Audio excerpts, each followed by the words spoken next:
الناس بتروح المسرح، الناس بتيجي من المسرح، وانا اللي اتولدت واتربيت وعشت 33 سنة في مسرح. الحكاية ممكن تكون غريبة عن الناس حبتين، يعني ايه واحد يعيش في مسرح؟ وبالمناسبة كله بالإثبات على أرض الواقع.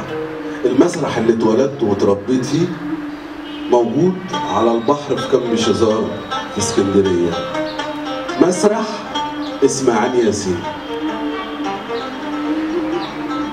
في الصيف اوضتين، يعني النسمة مسرح والهوا مسرح والمسرح مسرح. في الشتاء مسرح سنة 58 أبويا كان جاي من الفلاحين عايز يثبت حاله ويربي ولاده، لقى 3 غلابة واقفين على الرصيف بعد ما اتفقوا واشتروا الأرض أو دخلوا فيها شركة، مستنيين حد يمسك المسرح ده إدارة وبنى و ال3 دول 3 أثروا في كل واحد قاعد من أول آخر صف لأول صف. ال3 دول يبقوا الفنان العظيم السيد بدين إسماعيل ياسين، والمؤسسة العظمى شخص يدعى أبو السعود لبياري. بنوا المسرح طوبة طوبة مع عم تسوقي. عم تسوقي كنت افتكر بعد ما بنوا المسرح وابتدوا يستقبلوا الفرق، كنت كل يوم الاقي في الممر بتاع المسرح بابورين جاز من القدام، ونجوم اتعلمنا على ايديهم اصول صنعة الفن واصول الحياة زي المليجي وفريد شوقي وسهير البابلي وحسن يوسف ولبلبة، قاعدين بيطبخوا وبعد دقيقتين قاعدين مستربعين على خشبة المسرح، وكل واحد بيناول التاني لقمة وانا سني 8 7 سنين. ايه الناس دي؟ ده العرض بيبدأ الساعة 10 الساعة 5 بيبقوا في المسرح. هم بيحبوا المسرح قوي كده ليه؟ اتاري المسرح بيعلم حاجات كتير غير انك تستقبل مادة فنية، بيربي، بيسمو بالروح.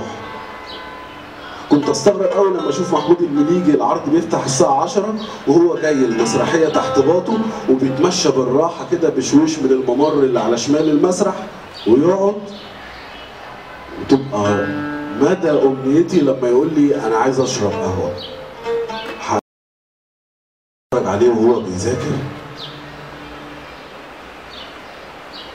قعدت كتير كل اللي اشوفه طول النهار قدام عيني والممثلين بيتدربوا عليه، اجي بالليل الساعه 12 بعد ما عم تسوقي ينام انزل لمبه من السوفيتا اللي هي بينزل منها المناظر واقعد تحت منها اراجع كل كلمه وراجع كل حرف. مع السنين لقيت نفسي اتعلمت ببساطه الحياه، لغايه ما في يوم من كتر متعتي قاعد بدندن للمسرح وبقلد الممثلين، لقيت 6 بدل قدامهم واحد بدله كبيره قوي بكرش وقال لي السلام عليكم يا ابني. نسيت اقول لكم في فتره الثمانينات كان المسرح في حاله يرسل لها، فابويا قرر يروح.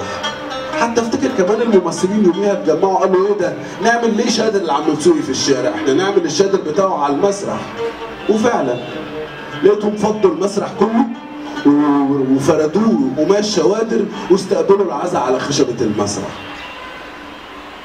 لما دخلوا ال6 7 بدل عليا وقدهم الراجل اللي بكرش، انا قلت يا مسهل المسرح هيشتغل تاني. قال لي قول لي يا ابني هو المسرح عندكم مساحته قد ايه؟ قلت له ليه؟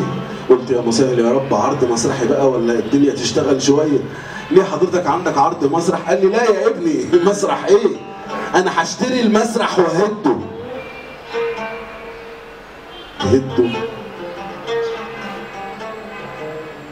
يهدوا بيتنا؟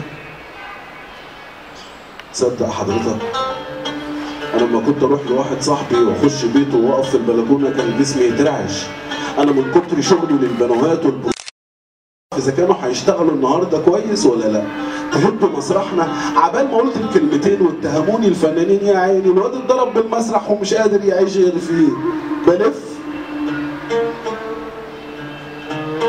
لقيت المسرح بقى كوم تراب.